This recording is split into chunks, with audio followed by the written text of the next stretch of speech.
ಚಳಿಗಾಲದಲ್ಲಿ ಒಂದು ಹಕ್ಕಿ ಬೇರೆ ಊರಿಗೆ ವಲಸೆ ಹೋಗ್ತಿರುತ್ತಂತೆ.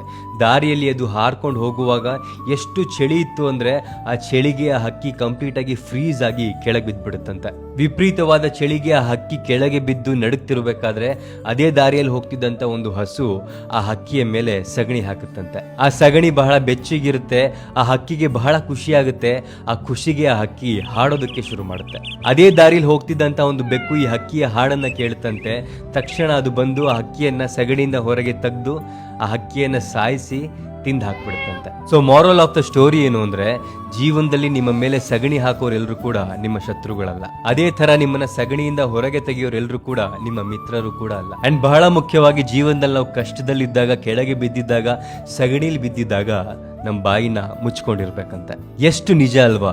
ಜೀವನದಲ್ಲಿ ನಮ್ಮನ್ನ ಬೈಯೋರು, ನಮ್ಮ ತಪ್ಪನ್ನ ಸರಿಪಡಿಸೋರು ಎಲ್ಲರೂ ಕೂಡ ನಮ್ಮ ಶತ್ರುಗಳಾಗಿರೋದಿಲ್ಲ. ಅದೇ ತರ ಜೀವನದಲ್ಲಿ ನಮ್ಮನ್ನ ಹೊಗಳಿ ಅಟ್ಟಕ್ಕೇರಿಸೋರು ನಮ್ಮ ಮಿತ್ರರು ಕೂಡ ಆಗಿರೋದಿಲ್ಲ. ಅಂಡ್ ಬಹಳ ಮುಖ್ಯವಾಗಿ ನಾವು ಜೀವನದಲ್ಲಿ ಕಷ್ಟದಲ್ಲಿದ್ದಾಗ ನಾವು ಮಾತಾಡಿದ್ರೆ ನಮ್ಗಿನ್ನೂ ಕಷ್ಟ ಹೆಚ್ಚಾಗ್ತಾನೆ ಹೋಗುತ್ತೆ. ಸೊ ಜೀವನದಲ್ಲಿ ಕಷ್ಟ ಇದ್ದಾಗ ಬಾಯಿ ಮುಚ್ಕೊಂಡಿರ್ಬೇಕಂತೆ. ಈ ಕಥೆ ನಿಮ್ಗೆ ಇಷ್ಟ ಆಗಿದ್ರೆ ನಿಮ್ಮೆಲ್ಲ ಫ್ರೆಂಡ್ಸ್ಗೂ ಕೂಡ ಶೇರ್ ಮಾಡಿ.